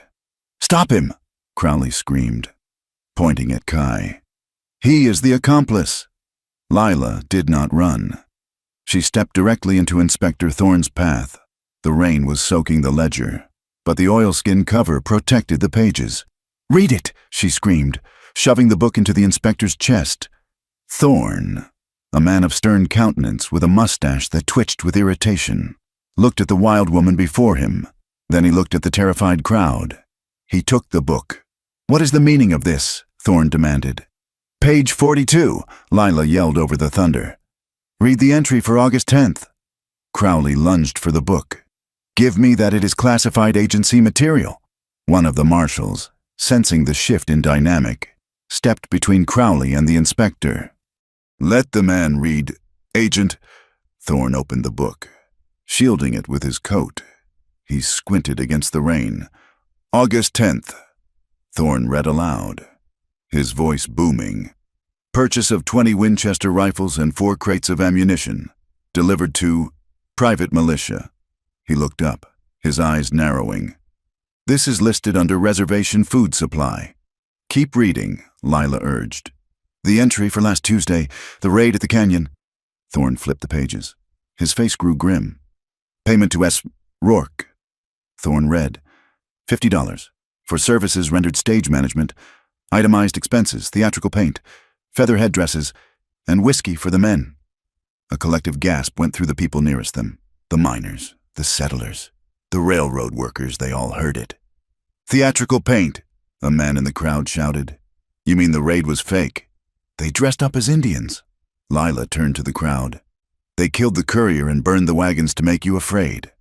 To make you sell your land to Voss for nothing? Voss looked like he was about to have an apoplexy. She is lying. That book is a forgery. It is in your handwriting. Harlan. Lila stepped closer, her fear replaced by a cold, burning fury. And the seal is Crowley's. Suddenly, a massive crash echoed from the ravine side of the station. Lila turned. Kai was running along the wooden trestle bridge that spanned the Silver Creek. The creek, usually a trickle, was now a raging torrent of brown, churning water, fed by the flash flood roaring down from the mountains. Rourke was chasing him. The bounty hunter was relentless, firing as he ran. Kai! Lila screamed. She broke away from the inspector and ran toward the ravine. The bridge was slick with mud and rain. Kai was halfway across, moving with the agility of a cat, using the vertical beams for cover. Rourke was heavier, slower, but he had the superior weapon. You have nowhere to go. Savage, Rourke yelled. He levered another round into his rifle. Kai stopped. He was at the center of the bridge. Below him, the water roared, carrying uprooted trees and debris. It was a grinder of death. Kai looked back at the station. He saw Lila safe. He saw the inspector holding the book. He saw the marshals closing in on Crowley. He had won, but Rourke did not know it yet. Kai turned to face the bounty hunter. He did not raise his rifle. He stood tall, the rain streaming down his face, the storm raging around him. It is over! Rourke! Kai shouted. The truth is out. I do not get paid for the truth, Rourke snarled. I get paid for scalps. Rourke raised his rifle. At that moment, a section of the muddy bank near the bridge entrance gave way. A woman in the crowd screamed. A small boy, no older than 6, had been pushed by the retreating crowd and slipped over the edge. He slid down the mud embankment, flailing, and splashed into the raging water. The current grabbed the child instantly, sweeping him toward the bridge pilings. Kai saw it happen. He looked at Rourke, who was aiming at his chest. Then he looked at the child, who was fighting a losing battle against the flood. Kai did not hesitate. He dropped his rifle. He dove off the bridge. No! Lila screamed, her voice tearing at her throat. Kai hit the water with a splash that was instantly swallowed by the roar of the flood. Rourke fired, the bullet striking the wood where Kai had stood a second before. Kai surfaced, gasping, fighting the current. He swam not for the shore, but toward the center of the channel, intercepting the drowning boy. He grabbed the child by the collar of his jacket just as they were swept under the bridge. Debris, a jagged branch of a dead oak tree, slammed into Kai's side. Lila saw him flinch, his face twisting in pain. The water turned a darker shade of red around him. Get a rope, Lila yelled at the frozen crowd. Help him. Thomas, the blacksmith from the hidden camp, appeared from the chaos. He had followed them. He threw a heavy coil of hemp rope toward the water. Kai caught the rope with one hand, his other arm locked around the terrified boy. The current battered him, slamming him against the wooden pylon of the bridge. Pull, Thomas roared. Lila grabbed the rope. Inspector Thorne grabbed it. Even Ben, the telegraph boy, rushed forward to help. Together, they heaved against the weight of the storm and the river. They hauled them in, inch by agonizing inch. Kai shielded the boy with his own body, taking the brunt of the rocks and debris. When they finally dragged them onto the mud of the bank, Kai collapsed. He was gasping for air, his shirt torn, blood oozing from a deep gash in his side where the branch had struck him, or perhaps where a bullet had grazed him. In the rain, it was hard to tell. The boy coughed, spitting up water, but he was alive. His mother pushed through the crowd, weeping, falling to her knees to embrace her son. She looked at Kai, the man she had been told was a monster, and she saw him bleeding into the mud to save her child. The silence that followed was louder than the thunder. Silas Rourke stood on the bridge, looking down. He lowered his rifle. He looked at the marshals who now had their weapons trained on him. He looked at the crowd, whose fear had turned to a simmering, dangerous anger directed entirely at him. Rourke spat into the water, dropped his rifle, and raised his hands. He knew when the wind had changed. Lila fell to her knees beside Kai. She pressed her hands against his wound. "You idiot," she sobbed, the rain mixing with the tears on her face. "You noble, stupid idiot!" Kai opened his eyes. They were hazy with pain, but the corner of his mouth twitched upward. "I told you," he rasped. "I do not like innocent people paying the price." Lila looked up. Agent Crowley was being handcuffed by the marshals. He was shouting, threatening, invoking the names of senators and governors. But no one was listening. The inspector held the ledger like a Bible of judgment. Harlan Voss tried to slip away into the crowd, but a group of burly miners blocked his path. They did not touch him, but their crossed arms and hard stares formed a wall he could not pass. "It is over," Lila whispered to Kai. "We did it." The storm raged on, but the human storm, the storm of lies and violence, had finally broken. Inspector Thorne walked over to where Lila knelt. He looked down at Kai, then at Lila. He took off his hat, ignoring the rain soaking his gray hair. "Miss Merritt," Thorne said, his voice solemn, "we will need a full statement, but for now, get this man a doctor. I believe he is a hero." Lila laughed, a broken, hysterical sound of relief. "He is not a hero, Inspector. He is just a man who keeps his word." She leaned down and kissed Kai's forehead. He was cold, but his heart was beating strong and steady beneath her hand. "Stay with me," she whispered. "The storm is passing." Kai looked past her, up at the leaden sky. "Let it rain," he murmured. "It washes the world clean." Lila held him as the doctor, Dr. Miller. The town physician pushed through the crowd with his black bag. She watched as Crowley was marched away in the mud, his fine suit ruined, his head bowed not in remorse, but in defeat. She looked at the ledger, now resting on a dry crate under the station awning. It was just paper and ink, but it weighed as much as a mountain. Lila Merritt took a deep breath. The air still smelled of rain, but the suffocating dust was gone. For the first time in years, she felt like she could breathe. She looked at her own hands.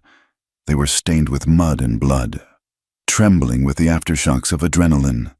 But they were her hands again, not Crowley's tools, not the telegraph servant, hers.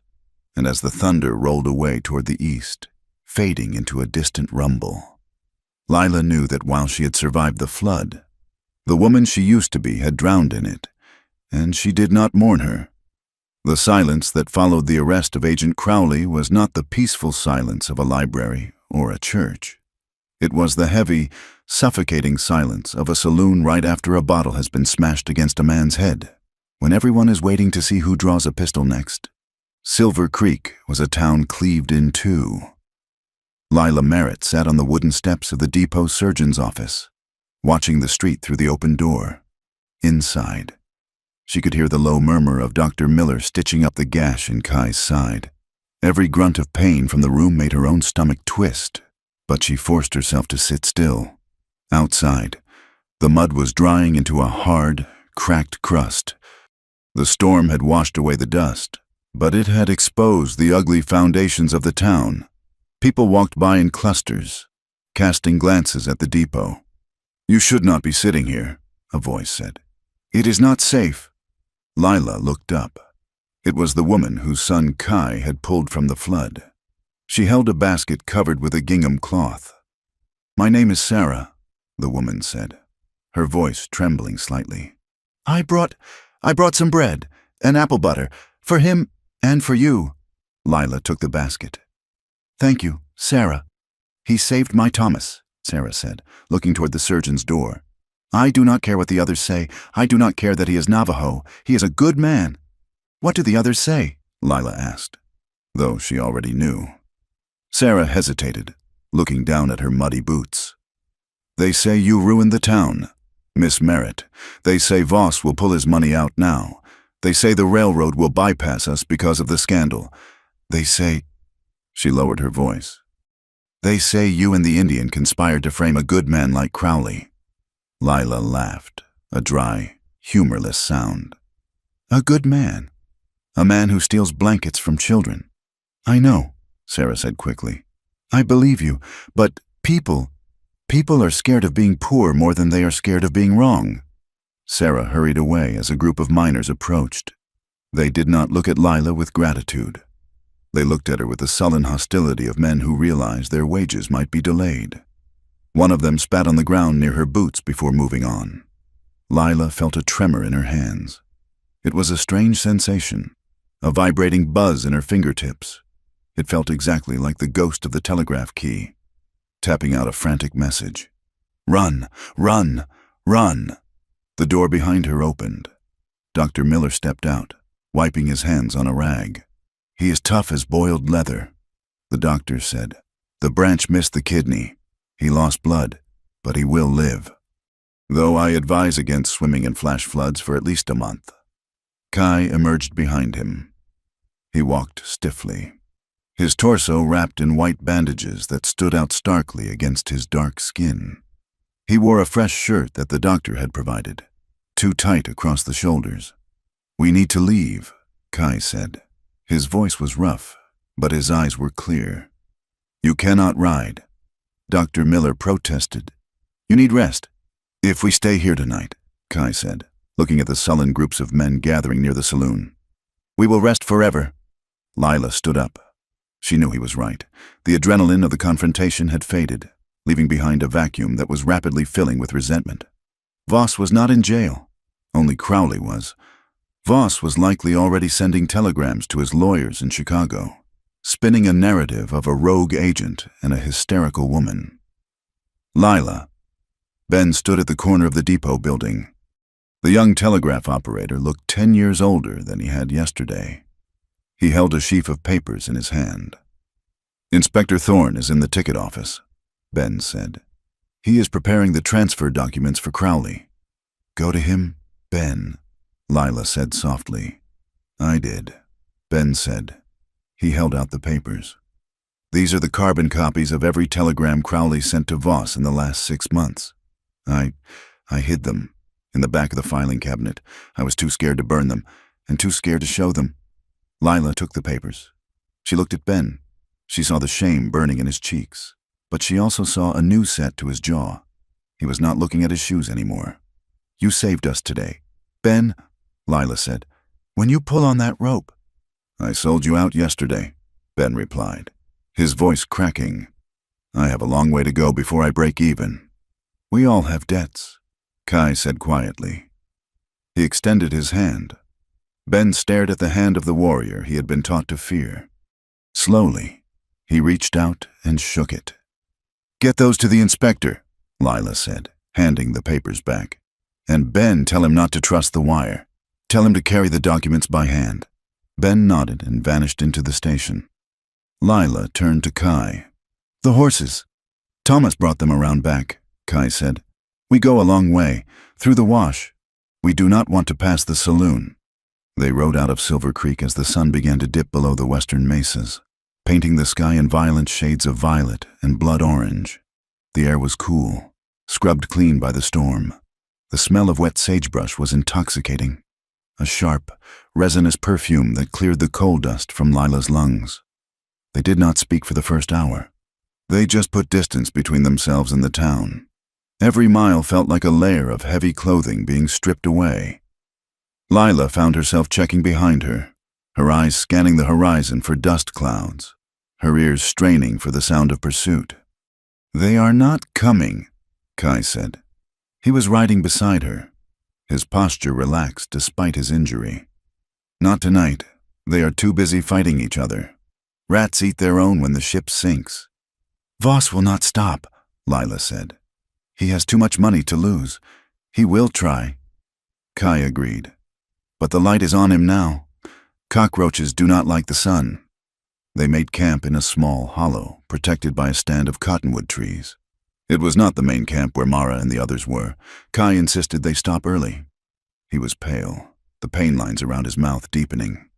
Lila built a small fire while Kai tended to the horses. She watched him move. He was slower, careful, but he refused to let her do the heavy work. It was not pride, she realized. It was his way of proving to himself that he was still whole. When the fire was crackling, Kai sat down heavily on his bedroll, leaning back against a saddle. Lila sat opposite him. The flames danced between them, casting flickering shadows on their faces. "Let me check the bandage," she said. Kai nodded. She moved to his side, unbuttoning the shirt. The bandage was spotted with fresh blood, but not much. The stitches held. Her fingers lingered on his skin, warm and smooth. She felt the steady thump of his heart beneath his ribs. It was a strong, rhythmic sound, more comforting than any music she had ever heard. "You're shaking," Kai said softly. Lila pulled her hand back. "I keep hearing it, the telegraph, the clicking. It is like it is inside my head." "It is the sound of fear," Kai said. "It takes time to fade, like the echo of a gunshot in a canyon." "I dreamt of water," Lila confessed. "When I dozed off in the saddle, I dreamt the river was swallowing me. But I was not fighting it. I was letting it take me." "The river gave you back," Kai said. He caught her hand, stopping her from pulling away. "You are not drowning. Lila, you are on the bank now." Lila looked into his eyes. In the firelight, they were not the hard, guarded eyes of the warrior she had met on the ridge. They were open, vulnerable. "I gave the ledger to Thorn," Lila said. "But I kept something." She reached into her boot and pulled out a single sheet of paper. It was folded into a tight square. "Page 42, she said. "The page that lists the payment to Rourke and the purchase of the theatrical paint. The page that proves the fake raids." Kai looked at the paper, then at her.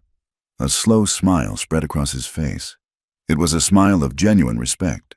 "Insurance," he said. "If Thorn is honest, he does not need it," Lila said. "If he is not, or if Voss buys him, then this page goes to the newspapers in San Francisco. I have the address of a reporter who hates the railroad." "You learn fast," Kai said. "You think like a coyote now." "I had a good teacher," she replied. The atmosphere shifted. The talk of enemies and strategy faded, replaced by the awareness of the two of them, alone in the vast, empty night. "What happens now?" Lila asked. The question hung in the air. "We go back to the camp," Kai said. "Mara will want to fatten you up. She thinks you are too skinny. And then," Kai looked at the fire. "My people, they are wary. They have learned that anyone who comes from the town brings sickness or soldiers. They will look at you and see the telegraph. They will see the white face." "I know," Lila said. "I felt it when we were there. Even Tomas looks at me like I am a grenade with the pin pulled." "Mara says respect is the first step of love." Kai said, "You earned respect today. You stood in the storm and you did not bend." Thomas saw that. "My people respect strength, but acceptance takes seasons."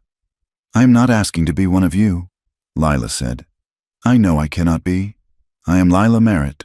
I like coffee, and I like books, and I do not know how to weave." "Good," Kai said. "Because I do not want you to be a Navajo woman. I want you to be Lila." He reached out and touched her cheek. His thumb brushed the line of her jaw. "I have spent my life fighting," Kai said, his voice low and rough. "Fighting for land, fighting for water, fighting just to be left alone. I thought freedom meant having no walls, no fences. And now, Lila whispered. Now I think freedom is choosing what you tie yourself to. Kai said, I choose to be tied to this land, and I choose to be tied to you. If you will have me. Lila's heart hammered against her ribs. It was a proposal, but not the kind she had read about in novels. There was no ring, no kneeling. It was a negotiation of souls. I have no money, Lila said. I spent my savings on the telegraph bribes. I have no job. The railroad will blackball me from here to St. Louis. I have 2 horses, Kai countered, and a very good knife, and I know where the trout hide in the river. Lila laughed, and this time the sound was wet with tears. It is a terrible deal. Terrible, Kai agreed, leaning closer. Lila closed the distance. She kissed him.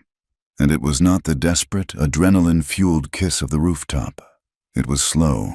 It was deliberate. It tasted of wood smoke and promise. It was a kiss that said, I am here. I am staying. They broke apart, breathless. Kai rested his forehead against hers. We cannot stay in the open, he said, his voice grounded in reality. Voss will send others, not Rourke, but others. We need a place that is hard to find. The old trading post, Lila suggested. Near the Painted Canyon. It has been abandoned for years. It has a well, and it is on the mail route, but far enough off the main road that no one goes there by accident. It needs a roof, Kai said, considering it. We can fix a roof, Lila said. We can make it a school, or a place for people to trade without being cheated by the agency. A place between worlds, Kai mused. Like us, Lila echoed. The next morning, they rode into the main camp. The reception was cool, guarded. Eyes watched them from the shadows of the brush shelters. Mara was waiting. She stood with her arms crossed, looking at Kai's bandaged side. You bleed too much, the old woman grumbled. You will empty yourself out before winter. I'm fine, Mara, Kai said, sliding off his horse. He winced, but hit it well. Mara turned her gaze to Lila. It was a dissecting look, sharp and unyielding. Lila sat tall in the saddle. She did not look away. She did not smile apologetically. She simply met the elder's gaze with respectful silence. Mara's eyes flicked to the saddlebag where Lila had stowed her copy of the ledger page. The old woman seemed to sense the weight of it. You brought the storm, Mara said, and you survived it. We survived it, Lila corrected. Mara nodded slowly, a barely perceptible dipping of her chin. There is stew. It is a goat. It is tough, but it is hot. It was not a hug. It was not a welcome parade, but it was an invitation. Lila dismounted. I like goats. She lied. Kai chuckled softly beside her. Later that afternoon, a rider approached the camp. It was Tomas, who had stayed behind to watch the roads. He rode in fast, dust kicking up behind his horse. Lila froze, her hand going to the Winchester in her scabbard. Kai was instantly alert. Tomas pulled his horse up. He was grinning, a rare, wide grin that showed white teeth against his dusty face. The wire, Tomas said, breathless. I heard it at the junction. The news is coming from Santa Fe. What news? Kai asked. Crowley has been indicted, Tomas said. Federal charges, fraud, embezzlement, and conspiracy. And Voss has been summoned to Washington for a congressional hearing. Lila let out a breath she felt she had been holding for 2 days. They are not in jail yet, Lila cautioned. A hearing is just men talking in a room. It is a start, Tomas said. He looked at Lila. They say it was the book, the little book that did it. He nodded to her. It was a small gesture, but from a man like Tomas, it was a knighthood.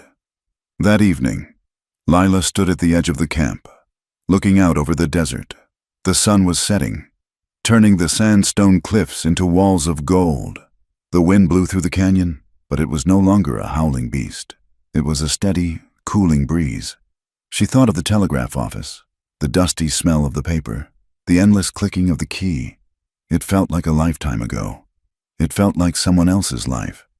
She reached into her pocket and touched the folded paper. Page 42. She would keep it, not because she didn't trust the victory, but because she had learned the lesson of the West. You hope for the best. You work for the right. But you always keep a bullet in the chamber. Kai came up beside her. He did not speak. He just stood there, his shoulder brushing hers. They watched the stars come out, one by one, hard and bright points of light in the vast darkness. "Are you afraid?" Kai asked softly. "Yes," Lila admitted. "I am afraid of the winter. I am afraid of Voss. I am afraid I will burn the goat stew." Kai laughed. He wrapped his arm around her, pulling her into his side. "In the winter we can survive," he said. "Voss we can fight? And the stew? I will cook," Kai promised. Lila leaned her head on his shoulder. For the first time, the future did not look like a dark tunnel she had to crawl through alone. It looked like the horizon before them, wide, dangerous, and utterly open. She was not sure if they would live happily ever after. That was for fairy tales, not for the territory. But she knew one thing for certain. She was done tripping. She was standing firm, and she was standing with him. The cottonwood leaves had turned the color of spun gold, fluttering down to cover the red earth in a quilt of yellow and rust. It was November, 3 months since the flood at Silver Creek, and the air had lost its punishing heat, replaced by a crisp, biting chill that smelled of pine needles and coming snow. Lila Merritt sat at a rough-hewn table made of split oak, the surface smoothed by her own hands and hours of sanding with river stones. She dipped her pen into the inkwell. The scratching of the nib against the paper was the only sound in the room, save for the rhythmic breathing of the wood stove in the corner. She was writing to a man she had never met, a journalist named Elias Thorne, the brother of the inspector who had taken the ledger. Elias wrote for a syndicate of papers in San Francisco and Chicago, the kind of papers that usually printed stories about bloodthirsty savages and heroic cavalrymen.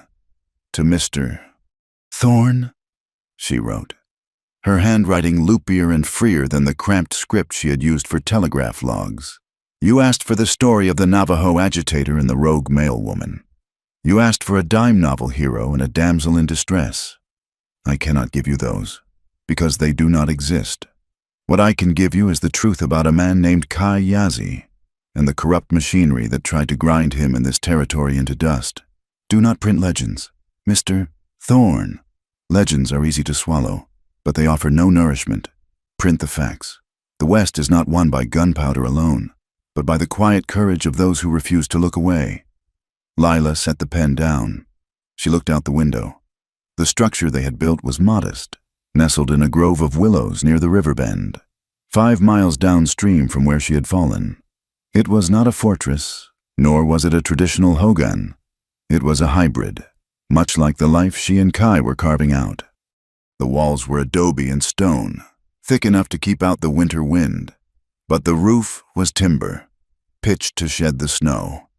A hand-painted sign hung above the Porch River Bend station. Water, news, fair trade. It was a stopping point, a place where the stagecoaches could water their teams without paying the extortionate rates of the agency, a place where a Navajo shepherd could trade wool for coffee without being cheated on the scales. Outside, the sound of hoofbeats approached. Lila did not reach for the Winchester hanging above the mantel. That reflex was fading, slowly, like a bruise healing under the skin.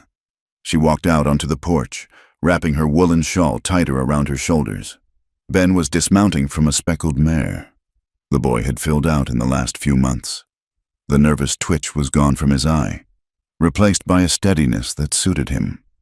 He wore the badge of a senior operator now, a promotion earned not by nepotism, but by the vacuum left when Crowley's network was dismantled. "Afternoon, Lila," Ben called out, tethering his horse.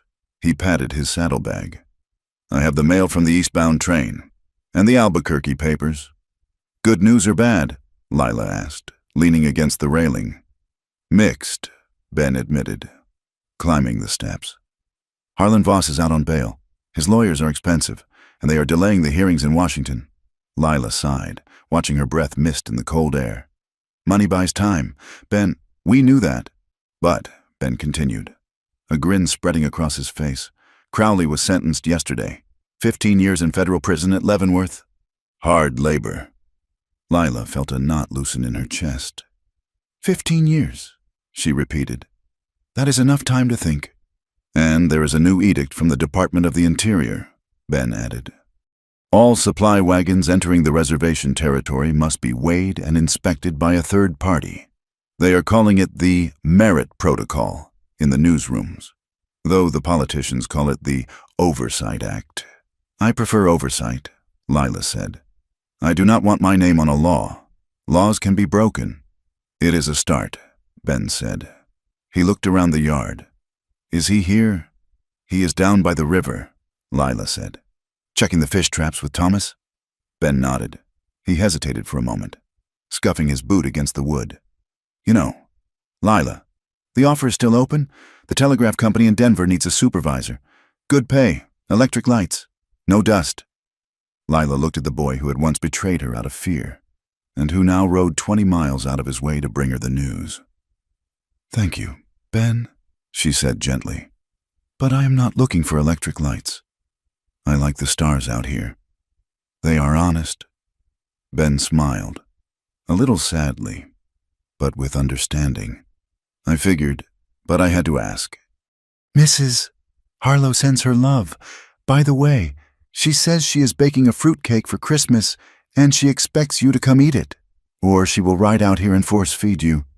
Tell her we will be there, Lila laughed.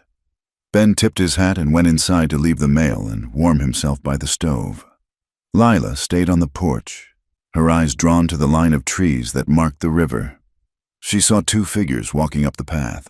One was broad and heavy Tomas. The other was lean, moving with that fluid, predatory grace that still made her heart skip a beat. Kai carried a string of trout in one hand and his rifle in the other. He wore a heavy coat lined with sheepskin, but his head was bare, his black hair tied back with a leather thong. He stopped when he saw her. Even from 50 yards away, she could feel the connection, a tether that pulled taut between them. He said something to Tomas, handed him the fish, and walked toward the porch. His side had healed, leaving a jagged white scar that looked like a lightning bolt against his skin.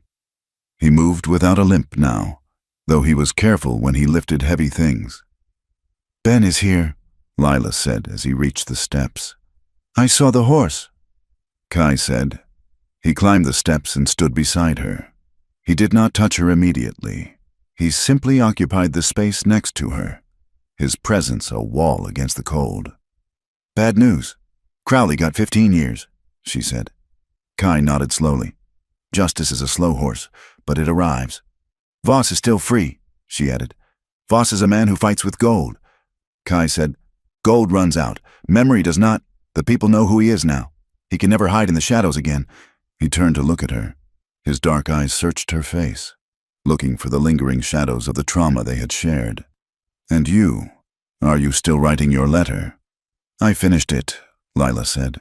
I told the truth, that you are not a spirit, and I am not a hero. We are just people who got tired of being pushed. A dangerous thing to print, Kai murmured, a hint of a smile playing on his lips. If people realize they can push back, the world might change. Later that evening, the station was quiet. Ben had ridden back to town. Thomas and Nora had taken their wagon back to the main encampment a mile away, where the community was slowly rebuilding. Stronger this time, with better defenses and a wary eye on the horizon. Lila and Kai sat by the fire in the main room.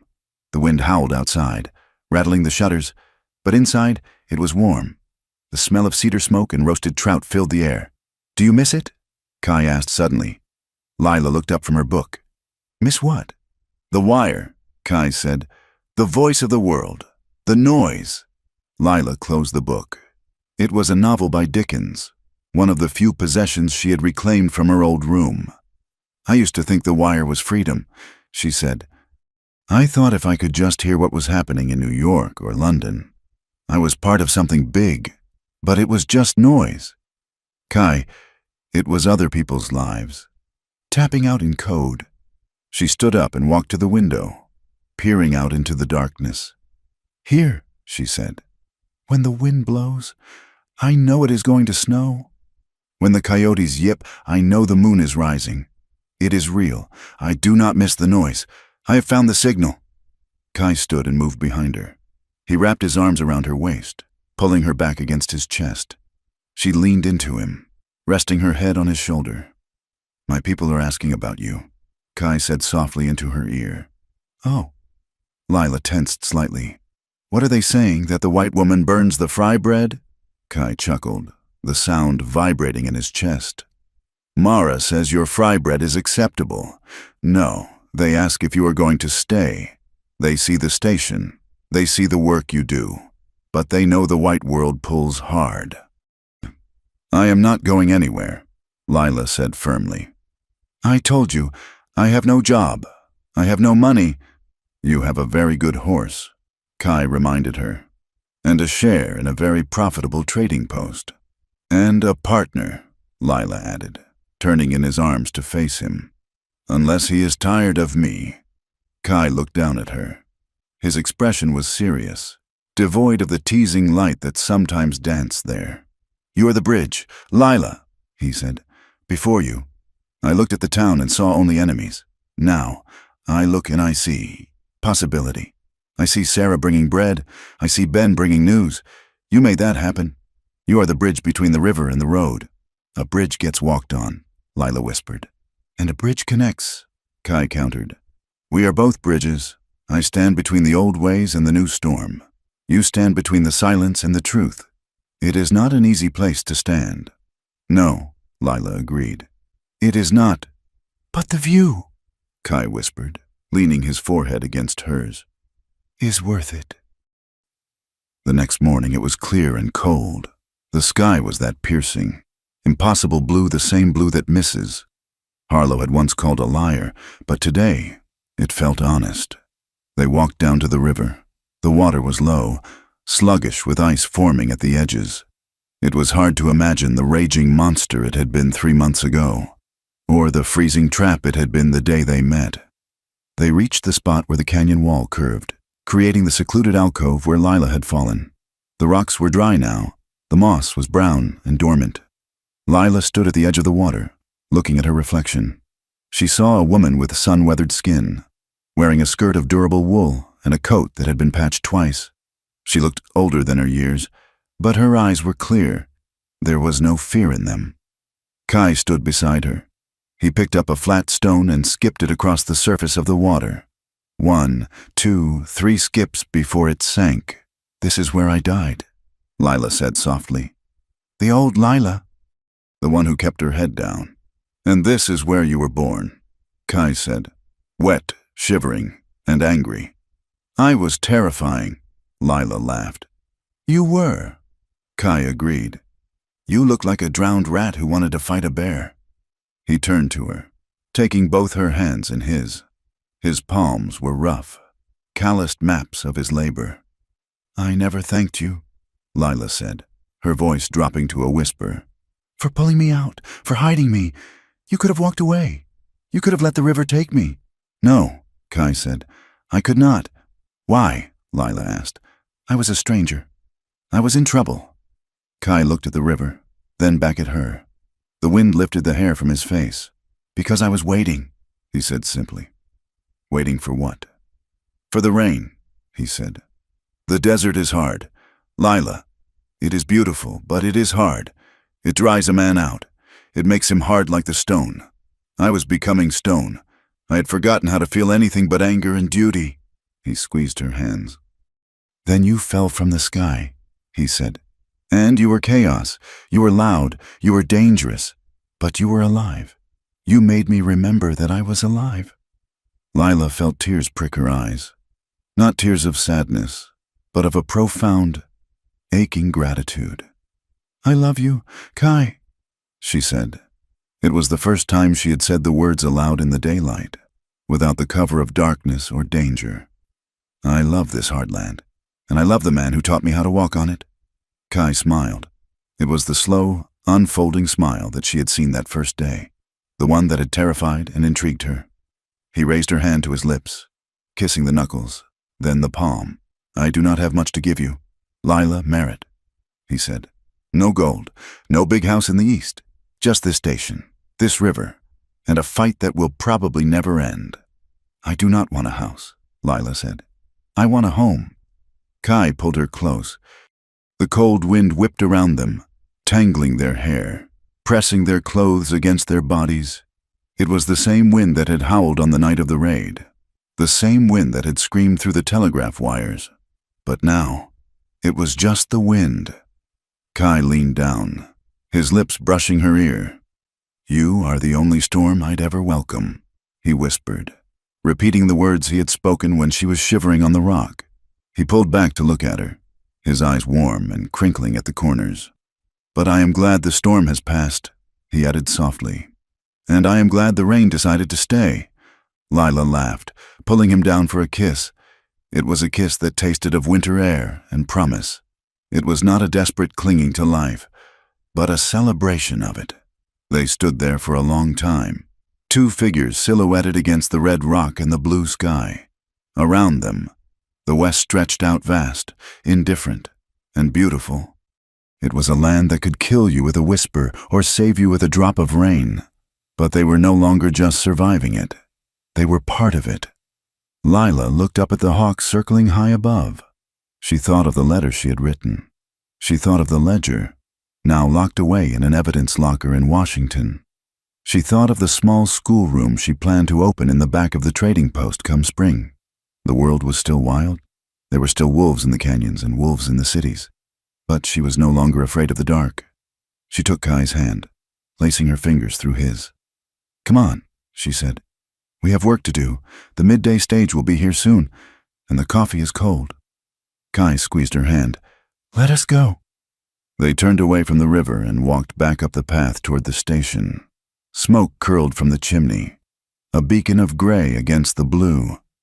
They walked in step, leaving footprints in the red earth that would be washed away by the next rain, only to be made again the next day. It was not a perfect life. It was a hard life, but it was theirs. And for Lila Merritt and Kai Yazzie, that was more than enough. Thank you so much for listening to She Tripped Into His River Bath. Navajo warrior smiled and said, "You're the only storm I'd ever welcome." I truly hope you enjoyed this journey through the Wild West as much as I enjoyed bringing it to life for you. It's been a ride of danger, romance, and the search for truth in a dusty world. I would love to hear from you. Please leave a comment down below and tell me, where in the world are you listening to this story from? It is always amazing to see how far these tales travel. And if you enjoyed this story and want to hear more rugged romances and frontier adventures, please subscribe to my channel, Wild West Tales. Don't forget to like this video and smash that hype button. Your support helps these stories reach more people and keeps the campfire burning. Thank you for your time, and I'll see you on the next trail.